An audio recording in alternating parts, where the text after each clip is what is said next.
Հարգելի հայրենակիցներ, պատիվ ունեմ խմբակցությունը առաջարկել է հայտարարության տեքստ, ազգային ժողովի հայտարարության տեքստ, որում արձանագրված փաստերը հայտնի են բոլորին։ Պարզապես այս հայտարարության մեջ դրանք կրճատ շարադրված են։ Նշեմ նաև, որ այս փաստերը կարելի է տեղական ավելի երկար շարունակել եւ այստեղ ներկայացրած են բացառապես ամենաաղաղակող, ամենաշատ ցավ եւ խնդիրներ մեր երկրի համար առաջացնող փաստերը։ Հայտարարության ներկայացումից ի վեր թերևս երկու կարևորագույն կետ կարելի է ավելացնել, մենք չենք ներկայացնելու փոփոխություն, բայց առաջինը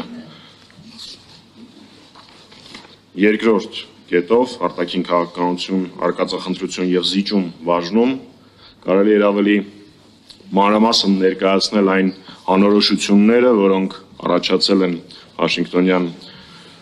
արձանագրությունների, Վաշինգտոնում կնքված փաստաթղթերի հետ կապված Նիկոլ Փաշինյանի վերջին ելույթների համատեքստում եւ երկրորդ ժողովրդավարական նահանջ ժողովրդավարությունից եւ մարդու իրավունքների համատրած խախտումներ հատվածում մենք ունենք եւս մեկ խայտառակ ապօրինի որոշման օրինակ, ուրբաթ օրը Միքայել arczepiskopos Հաճապահյանի նկատմամբ կայացված ապօրինի որոշումը, որը նույնպես եւս մեկ անգամ ընդգծում է մեր երկրում ժողովրդավարության հետնահանջը, իսկ կարծում եմ ժողովրդավարության հետնահանջ բառակապակցությունը արդեն տեղին չի, շատ մեղմ է օգտագործելու համար այն գործընթացների համար, որոնք տեղի են ունենում մեր երկրում։ Ես հայտարարության տեքստը եւս մեկ անգամ չեմ ընթերցի, որովհետեւ ի թիվս այլ դատարված գործողությունների այս հայտարարության շրջանակներում իրականացվել են լսումներ, որոնք իրենց արդյունքները արդեն իսկ գրանցել են հասարակաքաղաքական իրական ընդդիմադիր հասարակաքաղաքական դաշտի կոնսոլիդացիայի տեսանկյունից նախ այդ լսումների ժամանակ Հայաստան խմբակցությունը հայտարարեց, որ միանում է եւ ստորագրում է մեր ձևաթղթի տակ վարչապետին անվստահություն հայտնելու գործընթացի համատեքստում եւ հնչեցին բազմաթիվ ելույթներ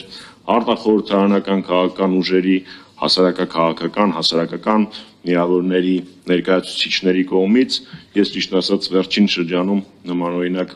կոնսոլիդացիայի դեպք չեմ հիշում, ուստի սա կարող ենք համարել լավ սկիզբ, որպեսզի որևէ մեկի մոտ տարընթերցում չառաջանա, առաջին հերթին մեր քաղաքացիներին տեղեկացնում եմ եւս մեկ անգամ, որ սա վարչապետին անվստահություն հայտնելու գործընթացը, իսկ խոսակցականում իմպիչմենտի գործընթացը չի։ Սա հայտարարություն է, որը արձանագրել է մեր երկրում արտաքին քաղաքական եւ ներքաղաքական, ինչպես նաեւ անվտանգային խնդիրները, իսկ վարչապետին անվստահություն հայտնելու գործընթացը ընթանում է իր հունով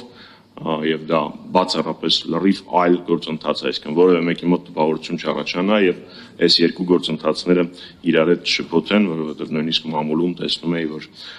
առկա են տարընթերցումներ։